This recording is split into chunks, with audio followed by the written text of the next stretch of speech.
টকগুলো ইয়ে না।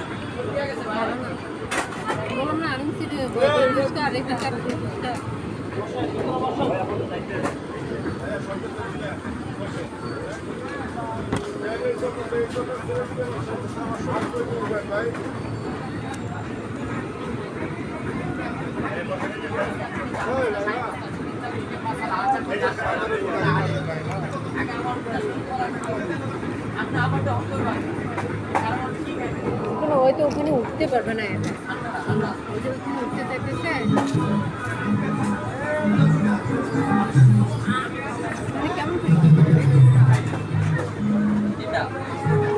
হ্যাঁ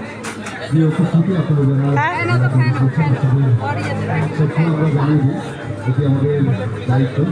আপনারা গেটে প্রবেশ করছেন, প্রবেশ টিকিটের অংশগুলো তুলবেন না, টিকিটের অংশটা সেখানে এসে আপনার বক্সে তুলবেন, কারণ বক্সে ফেলা সেই টিকিটের অংশ দিয়ে প্রতি সপ্তাহে একদিন করে আমাদের এখানে আকর্ষণীয় ড্র থাকছে। আপনারা ড্রয়ে অংশগ্রহণ করবেন, সেই সাথে মেলায় ঘোরাফেরা করবেন। আপনাদের জন্য অপূর্ণ ভালোবাসার অ্যাক্টিভিটি তৈরি করেছে Rangpur metropolitan chamber of commerce and industry. দিচ্ছে না।